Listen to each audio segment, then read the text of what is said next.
Hello बच्चों, how are you? Fine, I am also fine. Okay, देखो यहाँ पे जो बच्चे क्लास 11th में से क्लास 12th में आ रहे हैं उसके लिए आज से हम लोग स्टार्ट करने वाले हैं चैप्टर नंबर 3, करंट इलेक्ट्रिसिटी।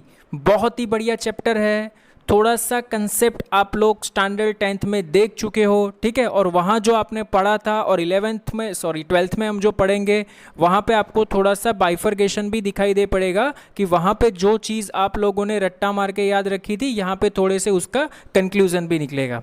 ठीक है, आइए हम और आप मिलके स्टार्ट करते हैं करंट इलेक्ट्रिसिटी। तो थोड़ा सा बेसिक देख लेते हैं। देखो यहाँ पे in first 2 chapter electric field and charge और इलेक्ट्रोस्टैटिक पोटेंशियल एंड कैपेसिटेंस, उसमें क्या देखा हम लोगों ने कि जो चार्ज था वो रेस्ट कंडीशन पे था। चार्ज कौन सी कंडीशन पे था?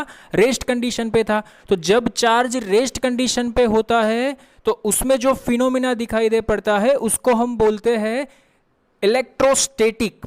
क्या बोलते हैं उसको हम? इलेक्ट्रोस्टैटिक। स्टैटिक मीन्स जो चार्ज था वो रेस्ट कंडीशन में था। इन दिस चैप्टर जो चार्ज होगा, चार्ज में 2 आ सकते हैं, या तो प्रोटॉन या तो इलेक्ट्रॉन, ठीक है, या तो दोनों।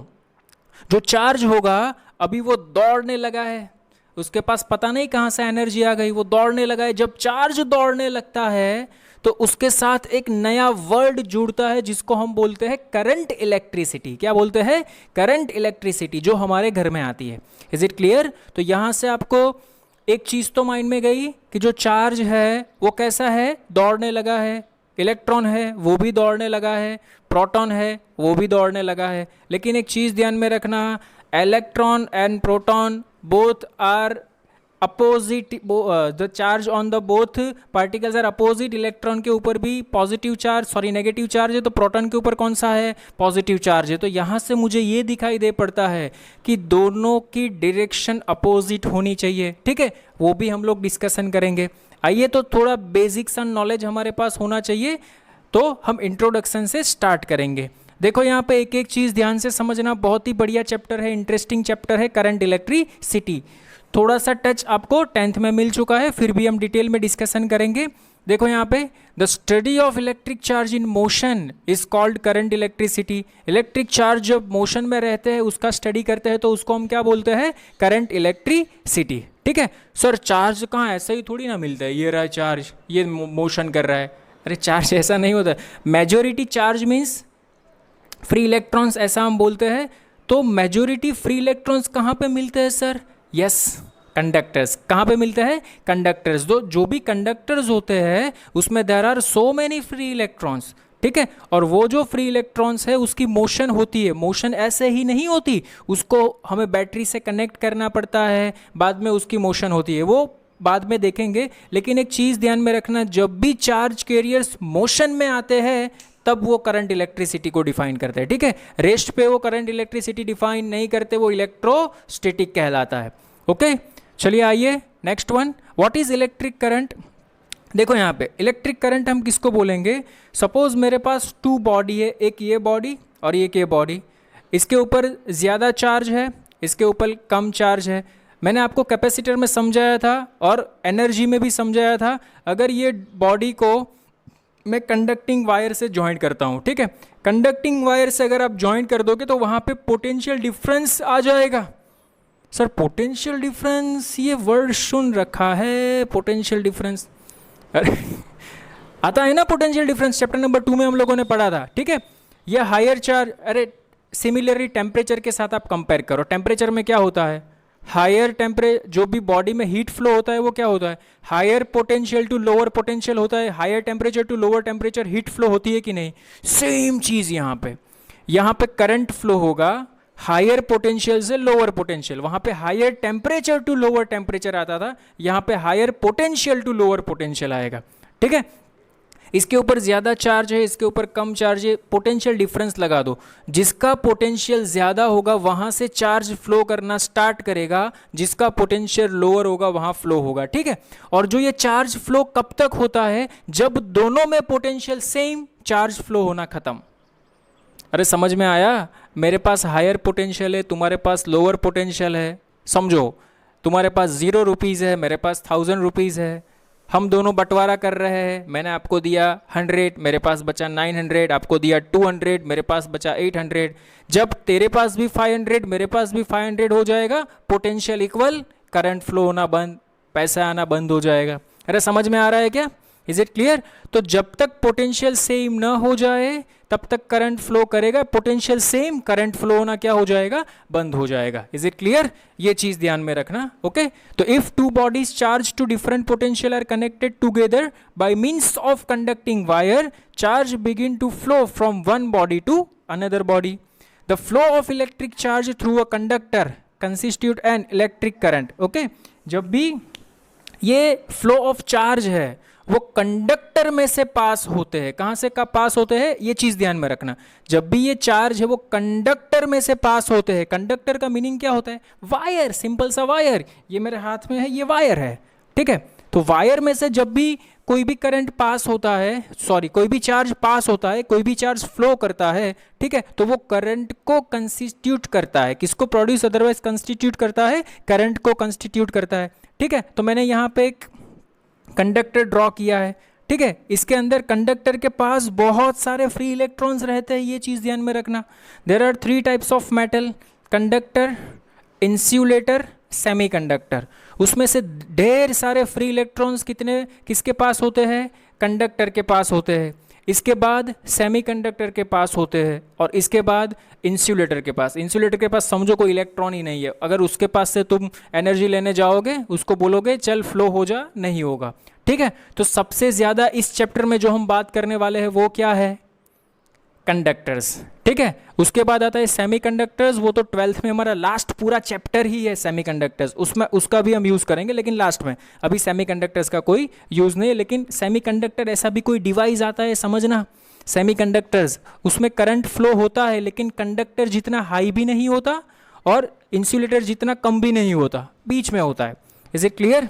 ओके, नाउ सी हियर, वो भी हम लोग डिस्कशन करेंगे। देखो यहाँ पे ये कोई एक कंडक्टर है, कंडक्टर में से सोचो कि टी टाइम में करंट यहाँ है और T plus delta T time में करंट यहाँ है। मुझे स्मॉल इंटरवल ऑफ टाइम के लिए कितना करंट फ्लो होता है वो फाइंड करना है।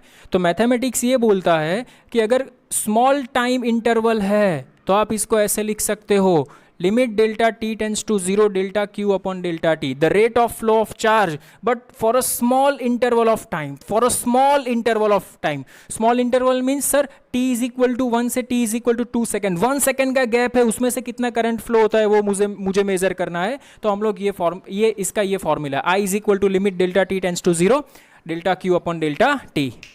समझ में आ रहा है क्या? Is it clear? आप इसको ऐसे भी लिख सकते हो, is equal to dq upon dt, most IMP formula, is equal to dq upon dt। बहुत सारी डिटेल में डिस्कशन करने वाले हैं, ये जो रेगुलर लेक्चर चल रहा है उसमें भले ही हमारा 15 लेक्चर 18 लेक्चर हो जाए, उससे कोई फर्क नहीं पड़ने वाला। लेकिन एक चीज़ ध्यान में रखना, बहुत ही बढ़िया चैप्टर है, हमारे माइंड में रहना चाहिए क्योंकि ये JEE में भी इम्पोर्टेंट है। इसलिए आइए देखो यहाँ पे ये बेसिक सी चीज़ें हम लोग डिस्कशन इसलिए कर रहे हैं, जितना बेसिक स्ट्रांग होगा उतना आगे लेक्चर में ज़्यादा मजा आएगा। Is it clear? Now see here, if the current is steady, steady का मीनिंग क्या होता है?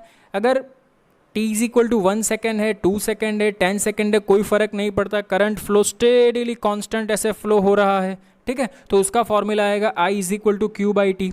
सोचो अगर कोई कंडक्टर है, कंडक्टर में से करंट फ्लो हो रहा है 1 कूलम इन 1 सेकेंड, 1 सेकेंड में 1 कूलम करंट फ्लो हो रहा है, तो हम बोलेंगे कि वो करंट 1 एम्पियर है, उसको हम बोलते हैं 1 एम्पियर करंट, ठीक है।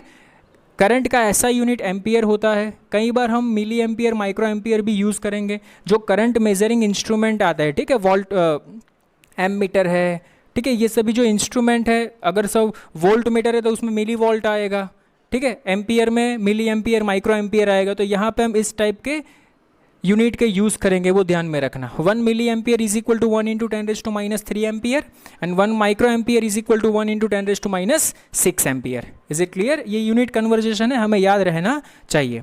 ओके, अभी प्रॉब्लम ये है, क्या प्रॉब्लम है सर? आगे जाएंगे सर्किट के प्रॉब्लम्स आएंगे, तो साला करंट किसकी वजह से फ्लो कर रहा है वो याद कैसे रखे? देखो यहाँ पे there are 2 types of charge, first one is positive, second one is negative, ठीक है।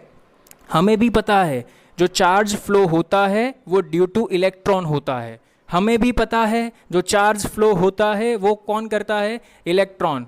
लेकिन क्या करे सर, जो आंखों दिखाई देता है सच होता है, फिर भी हमें जो सच नहीं है उसी का सामना करना पड़ता है। समझ में आ रहा है क्या? हमें भी पता है करंट किसकी वजह से फ्लो होता है, इलेक्ट्रॉन की वजह से, लेकिन हम डायरेक्शन वही लेंगे जो करंट पॉजिटिव चार्ज की वजह से फ्लो होगा, क्योंकि वो कन्वेंशनल है, पहले से हम ऐसे ही लेते आ रहे हैं। समझ में आया? अगर आपको दिया है कि इलेक्ट्रॉन की वजह से करंट यहाँ पे फ्लो हो रहा है, लेकिन करंट की डायरेक्शन आपको ये वाली नहीं ये वाली लेनी है। हमें भी पता है करंट किसकी वजह से फ्लो होता है, इलेक्ट्रॉन की वजह से, लेकिन हमें करंट जो फ्लो होता है वो पॉजिटिव चार्ज की वजह से ही ध्यान में लेना है। कोई भी सर्किट डायग्राम ड्रॉ करो, कोई भी एग्जाम्पल ड्रॉ करो, कोई भी एग्जाम्पल सॉल्व करो, लेकिन करंट किसकी वजह से हमें कंसीडर करना है, due to positive charge. Current due to positive charge जो फ्लो होता है उसको हम बोलते हैं कन्वेंशनल करंट। कौन सा करंट? Conventional current. और इलेक्ट्रॉन की वजह से जो करंट फ्लो होता है उसको हम बोलते हैं electric current. Is it clear? Now see here, देखो यहाँ पे there are two types, conventional current and electric current. हम किसका यूज करेंगे? हम इसका ही यूज करेंगे। अगर क्वेश्चन में ये दिया है तो क्या करेंगे, इसकी डायरेक्शन से उल्टी डायरेक्शन ले लेंगे। ठीक है, देखो यहाँ पे पॉजिटिव चार्ज की वजह से करंट, पॉजिटिव चार्ज इस डायरेक्शन में जा रहा है, तो करंट की डायरेक्शन तो पॉजिटिव चार्ज की डायरेक्शन में ही होगी। This one is conventional current. Electronic current में क्या होता है कि इलेक्ट्रॉन इस डायरेक्शन में दौड़ रहा है, लेकिन करंट तो हमें उसकी अपोजिट डायरेक्शन में लेना है। हमें पता है करंट कौन फ्लो कर रहा है, ये वाला, लेकिन हमें लेना कौन है, ये वाला। समझ में आ रहा है? इलेक्ट्रॉन के केस में ये ध्यान रखना आपको, अगर क्वेश्चन में ये बोला है कि इलेक्ट्रिक करंट ये डायरेक्शन में जा रहा है तो हमें डायरेक्शन उल्टा के पॉजिटिव चार्ज की ले लेनी है। Is it clear? समझ में आया? ओके, सर्किट डायग्राम में बहुत बड़ा यूज होगा इसका, ये चीज़ ध्यान में रखना। Okay, so this one is conventional current and electronic current.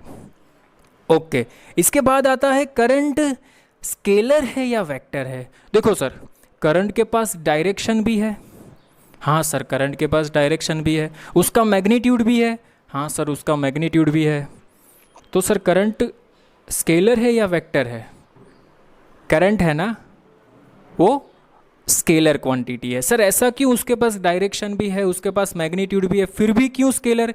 क्योंकि वो वेक्टर के लॉ को फॉलो नहीं करता। वेक्टर के लॉ को फॉलो नहीं, वेक्टर की डेफिनेशन क्या है? जो क्वांटिटी जिसके पास मैग्नीट्यूड भी होनी चाहिए, डायरेक्शन भी होना चाहिए और वेक्टर लॉ को भी फॉलो करना चाहिए, लेकिन ये वेक्टर लॉ को फॉलो नहीं कर रहा। सर क्यों नहीं फॉलो कर रहा? दिखाओ दिखाओ दिखाओ दिखाओ दिखाओ। देखो यहाँ पे सपोज यहाँ से करंट फ्लो कर रहा है 3 एम्पियर, यहाँ से करंट फ्लो कर रहा है 4 एम्पियर, तो यहाँ से बाहर 7 एम्पियर निकलता है। ऐसा मैं नहीं बोल रहा हूँ, ये चैप्टर बोल रहा है। बट वेक्टर अलजेब्रा क्या बोल रहा है पता है? अगर यहाँ पे 3 एम्पियर निकलता है, अगर यहाँ पे 4 एम्पियर निकलता है, इसके बीच का एंगल 90 है, तो वेक्टर अलजेब्रा ये बोलता है I1 square plus I2 square plus 2I1 I2 cos theta cos 90 zero रहता है, तो वो टर्म तो निकल जाएगा, लेकिन ये टर्म बचेगा I is equal to under root of I1 square plus I2 square. ठीक है, I1 square means 9, I2 square means 16, 9 plus 16 25, 25 का रूट 5। वेक्टर अलजेब्रा ये बोलता है कि यहाँ से करंट 5 एम्पियर ही निकलता है, लेकिन ये चैप्टर ऐसा बोलता है नहीं 5 एम्पियर नहीं भाई, टोटल एडिशन ही निकलेगा यहाँ पे। समझ में आ रहा है? ठीक है, तो ये वेक्टर लॉ को फॉलो नहीं करता, इसलिए करंट क्या है? क्या है करंट? Scalar quantity. समझ में आया क्या?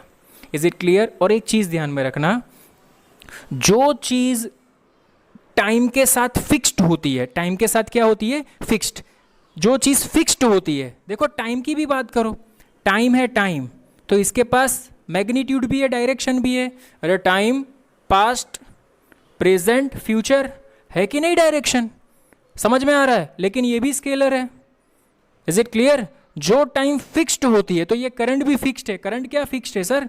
करंट ये फिक्स्ड है कि करंट फ्लो होगा ऑलवेज पॉजिटिव टू नेगेटिव। इसकी डायरेक्शन फिक्स्ड है, पॉजिटिव टू नेगेटिव ही ये फ्लो होता है, इसकी डायरेक्शन में कोई चेंज नहीं आएगा। समझ में आ रहा है? तो ऐसा भी हम बोल सकते हैं कि ये कौन सी क्वांटिटी है? स्केलर क्वांटिटी है। Is it clear? I hope आपको अच्छे से समझ में आ रहा होगा।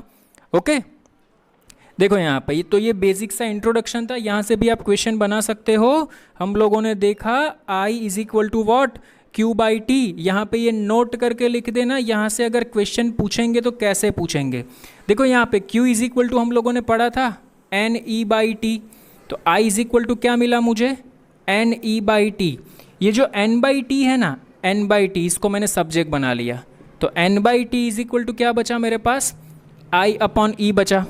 तो ये जो I अपॉन ई बचा ना, इसको हम क्या, ये कब यूज होगा पता है, आपको पूछेंगे find the number of electrons per unit time, find the number of charge carriers per unit time find करो, तो आपको क्या फाइंड करना है, I अपॉन ई, ये फॉर्मूला यूज कर रहे हैं, आपका आंसर आ जाएगा। अरे इज इट क्लियर, समझ में आ रहा है कि नहीं, कोई प्रॉब्लम? ओके, सो ये था हमारा इंट्रोडक्शन करंट इलेक्ट्रिसिटी, बहुत ही बढ़िया रहा होगा, आई होप आपको समझ में आ रहा होगा। Okay, please pose the screen and note it down. Okay, देखो आगे बढ़ते हैं। अभी हम लोगों ने इंट्रोडक्शन किया थोड़ा सा, ओके, तो उसके रिलेटेड कुछ टर्म्स भी है वो देखते हैं। देखो यहाँ पे सपोज कोई एक चार्ज पार्टिकल है, वो सर्कुलर ऐसे रोटेशन कर रहा है कांस्टेंट स्पीड v से, इसकी स्पीड कांस्टेंट है और सर्कुलर रेडियस r है, ठीक है। तो वी नो दैट, तो कितना करंट होगा वो हमें फाइंड करना है। Current I is equal to Q by t, 1 upon t को हम फ्रीक्वेंसी बोलते हैं, तो पहला फॉर्मूला नोट करके लिख लेना, I is equal to q into f. Next formula देखो यहाँ पे, current I is equal to q, but जब कोई पार्टिकल रोटेशन करता है, एक रोटेशन करने में उसको t टाइम लगता है, तो हमारे पास एक फॉर्मूला था, क्या formula sir, omega is equal to 2 pi by t, तो t is equal to 2 pi by omega, तो t की जगह पर मैंने लिख दिया 2 पाई बाई ओमेगा, ओमेगा ऊपर चला गया, तो क्या फॉर्मूला बना, q omega upon 2 pi. Now we have a relation between v and r, which relation, v is equal to r omega, so omega is equal to v upon r, तो ओमेगा की जगह पर मैंने लिख दिया v upon r, very very most IMP formula, कई बार यहाँ से डायरेक्ट कंसेप्ट से MCQs निकलते हैं, ठीक है, ध्यान में रखना। So current I is equal to we know that q v upon 2 pi r। Is it clear, समझ में आ रहा है क्या?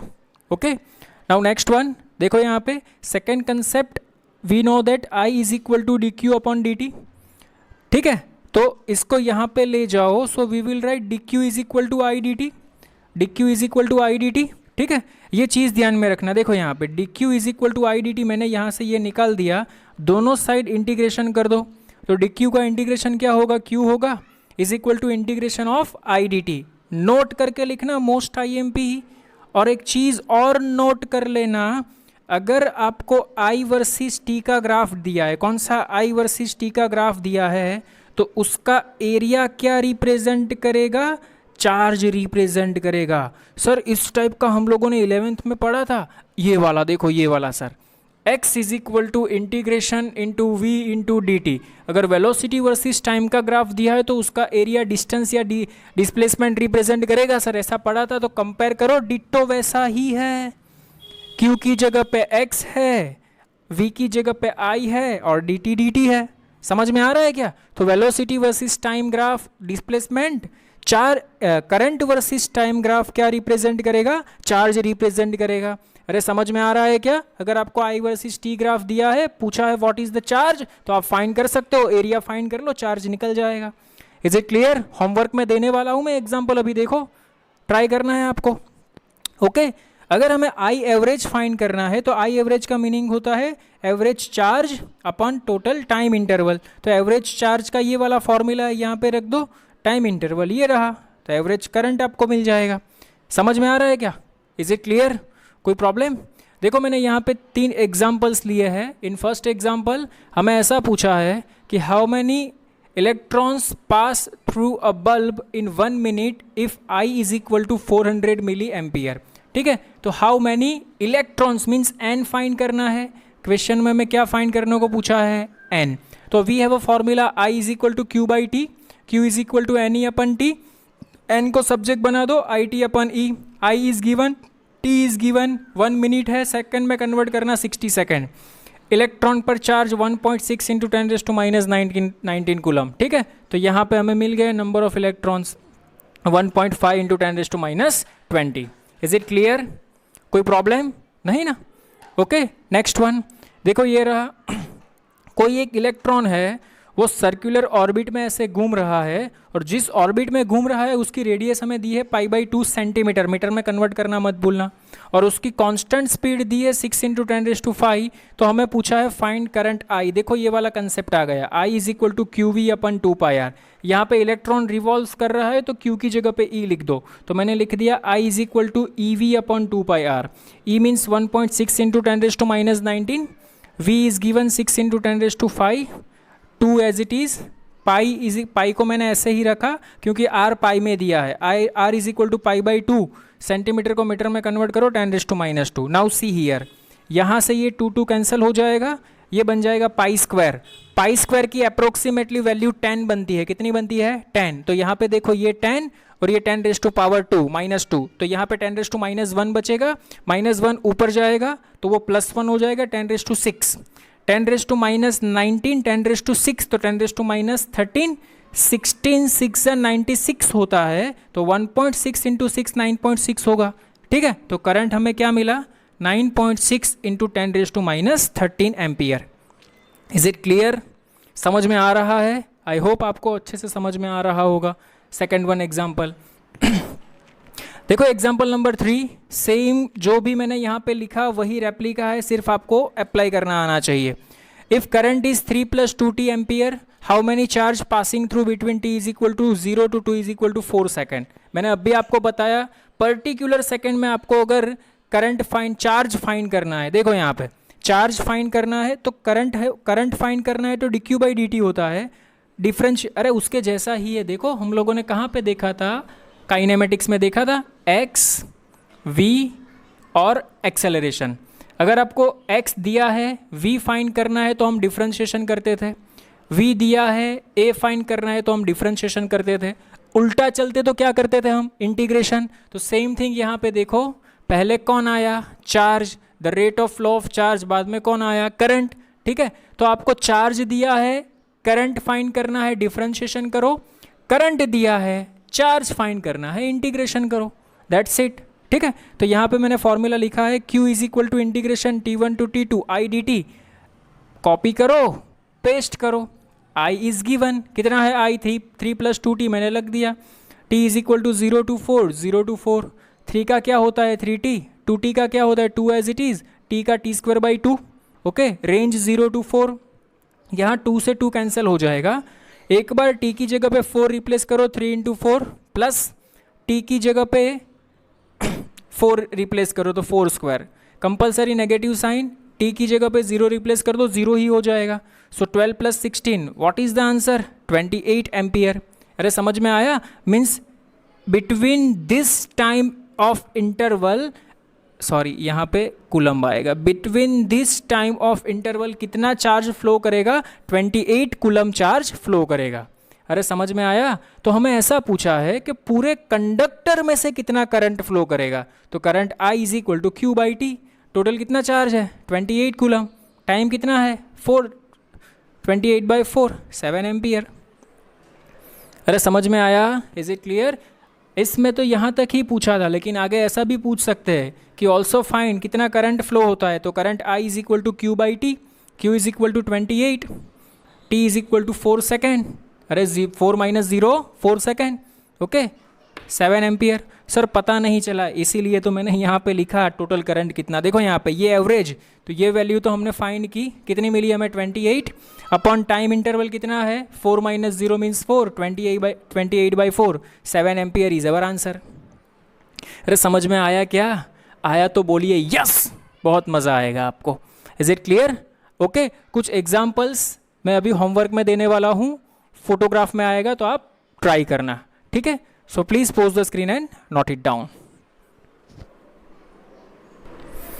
ओके, देखो नेक्स्ट टॉपिक है हमारा करंट डेंसिटी। ये नया टॉपिक है करंट डेंसिटी इस चैप्टर का।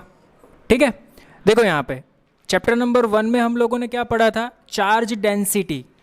चार्ज डेंसिटी, उसमें 3 टाइप की चार्ज डेंसिटी होती है, linear charge density, surface charge density, volume charge density. ठीक है, तो सिमिलरली यहाँ पे उस टाइप का ही एक टर्म है करंट डेंसिटी, लेकिन उसकी डेफिनेशन थोड़ी उससे डिफरेंट है। ठीक है, देखो यहाँ पे करंट डेंसिटी किसको बोलते हैं, समझो यहाँ पे। सपोज ये कोई यूनिट क्रॉस सेक्शनल एरिया, ये रहा, ये क्रॉस सेक्शनल एरिया है, राइट, ठीक है। तो मैंने आपको बताया था area is a vector quantity, ठीक है। तो इसका एरिया वेक्टर कहाँ से निकलेगा? अगर सर्कल ये है तो इसका area vector perpendicular to the surface निकलेगा, तो ये इसका एरिया वेक्टर रहेगा। समझ में आया क्या? एरिया वेक्टर अगर ऐसे है तो एरिया वेक्टर ऊपर, मार्कर ऊपर, प्लेन से ऊपर परपेंडिकुलर निकलेगा एरिया वेक्टर, ठीक है। तो ध्यान से समझना, सपोज यहां से ऐसे कोई कंडक्टर है ऐसे, और ये जो एरिया वेक्टर है उसमें से करंट हम पास करवाते हैं, ठीक है। करंट क्या करता है? हम पास करवाते हैं। तो देखो यहाँ पे the amount of charge flowing per second through a unit area held normal to the direction of the flow of charge. समझो यहाँ पे क्या बोल रहा है वो। सपोज क्रॉस सेक्शनल एरिया ऐसा है, ठीक है, तो इसका नॉर्मल का मीनिंग क्या होता है? ऐसे। अगर क्रॉस सेक्शनल एरिया ऐसा होता तो इसका नॉर्मल बनता ऐसे। समझ में आ रहा है? Normal means perpendicular. तो चार्ज फ्लो हो रहा है वो सरफेस से परपेंडिकुलर हो रहा है चार्ज फ्लो, ठीक है। तो देखो यहाँ पे ये क्रॉस सेक्शनल एरिया है तो चार्ज ऐसे फ्लो हो रहा है, ठीक है। तो हम इसको ऐसे बोलते हैं the amount of charge flowing per second. Charge flowing per second means current यार, flow, charge flow per second means current perpendicular ऐसे फ्लो हो रहा है पर यूनिट एरिया, तो उसको हम बोलते हैं करंट डेंसिटी जे। करंट डेंसिटी जे, और करंट डेंसिटी है वो स्केलर नहीं वेक्टर क्वांटिटी है। कौन सी क्वांटिटी है? वेक्टर, बिकॉज इसके पास पर्टिकुलर डायरेक्शन है। ये जो फ्लो होगा वो always perpendicular to the surface current flow होगा, और एरिया वेक्टर भी जो डायरेक्शन में करंट उसी डायरेक्शन में एरिया वेक्टर होगा। वो चीज ध्यान में रखना, क्योंकि एरिया वेक्टर भी नॉर्मल ही होता है सर्कल का, करंट भी ऐसे फ्लो होगा, एरिया वेक्टर भी ऐसे बनेगा। Current and area vector both are in same direction, ठीक है। तो हम इसको ऐसे लिखते हैं J is equal to current flowing means Q by t per unit area. So J is equal to Q by t means current, A means area. देखो यहाँ पे the amount of charge flowing per second, इसका meaning होता है करंट। Charge flowing per second का meaning through a unit area held normal to the direction of the flow of the charge at that point. Okay, it is a vector quantity, its direction is along the motion of the positive charge. जिस direction में positive charge जाएगा उसी direction में current density की direction होगी। अरे समझ में आ रहा है क्या? Okay, now see here. Sir यहाँ पे देखो आपने तो थोड़ा सा टिल्ट कर दिया। तो देखो यहाँ पे अगर सर्कल ऐसे है तो इसका, अगर सर्कल ऐसे है तो इसका एरिया वेक्टर ऐसे होगा, एरिया वेक्टर ऐसे होगा ना, ठीक है। तो ये जो करंट है और एरिया वेक्टर है इसके बीच का एंगल थीटा होगा। तो there are two component of area vector, A cos A sine. लेकिन मैंने क्या बोला? जिस डायरेक्शन में करंट उसी डायरेक्शन में एरिया वेक्टर लेना है, तो आई और ए एन कॉस थीटा, ठीक है। तो नॉर्मल क्या मिला मुझे? ए कॉस थीटा मिला, मीन्स इस डायरेक्शन में एरिया का component A cos theta. Is it clear? Current density I J is equal to I upon A की जगह पे लिख दो A cos theta. So we will write J is equal to I upon A cos theta. I को subject बना दो, तो I is equal to आप ऐसा भी लिख सकते हो J A cos theta, means I is equal to J dot A. ये ध्यान में रखना, most IMP, I is equal to J dot A. Now सोचो यहाँ पे मैं इसको ऐसे भी लिख सकता हूँ, अगर area is very finite area है तो फाइनाइट एरिया में मुझे छोटा सा एरिया फाइंड करना पड़ेगा, उसकी इंटीग्रेशन करना पड़ेगा तो करंट मिलेगा। So we will write I is equal to integration of J dot d A, I is equal to integration of J dot d A for a small area. ये चीज़ ध्यान में रखना। यहाँ से एक और क्वेश्चन निकल सकता है, आपको जे वर्सेज ए का ग्राफ दिया है, उसका एरिया क्या रिप्रेजेंट करेगा? करंट रिप्रेजेंट करेगा। अरे समझ में आ रहा है? Is it clear? Okay, most IMP। Okay, देखो एक एग्जाम्पल लिया है, एक इलेक्ट्रॉन बीम का अपर्चर है, ठीक है, उसका एरिया दिया है 2 mm²। अपर्चर मीन्स कि जहाँ से वो अपर्चर इलेक्ट्रॉन बीम, जहाँ से इलेक्ट्रॉन बीम निकलते हैं, ठीक है। और टोटल इलेक्ट्रॉन्स इतने फ्लो हो रहे हैं 7 × 10⁻16 at perpendicular cross sectional area पर सेकेंड। तो हमें ऐसा पूछा है find the current density J. अरे कोई गल नहीं, फॉर्मूला है हमारे पास, J is equal to I upon A, I is equal to Q by T, Q is equal to N E, बहुत सारे फॉर्मूला है। तो I is equal J is equal to I by A, I is equal to N E by t. तो यहाँ से N e upon A T बन जाएगा। मेरे पास एन है, ई है, ए है, टी है, सब कुछ इसमें रिप्लेस कर दो। ओके सर, एरिया 2 mm में है, कन्वर्ट करने का ही ना 2 × 10⁻6 होता है, mm² को मीटर स्क्वायर में कन्वर्ट करोगे तो, ठीक है। Electron means 1.6 × 10⁻19। टाइम सर दिया नहीं है, अरे पर सेकंड बोला है ना, पर second means 1 second. Is it clear? Value replace करना, आपका आंसर आ जाएगा 5.6 × 10³ ampere per metre square. Okay, कोई प्रॉब्लम नहीं ना? So this one is current density. तो आज का लेक्चर हम यहीं तक रखते हैं, लास्ट में होमवर्क आएगा, होमवर्क ट्राई करना, ठीक है। तो आज का इंट्रोडक्शन लेक्चर था, बहुत अच्छी अच्छी चीज़ें करंट इलेक्ट्रिसिटी के बारे में हम लोगों ने पढ़ी। नोट करना, अगर वीडियो अच्छा लगे लाइक करो, शेयर करो, सब्सक्राइब करो। Thank you so much.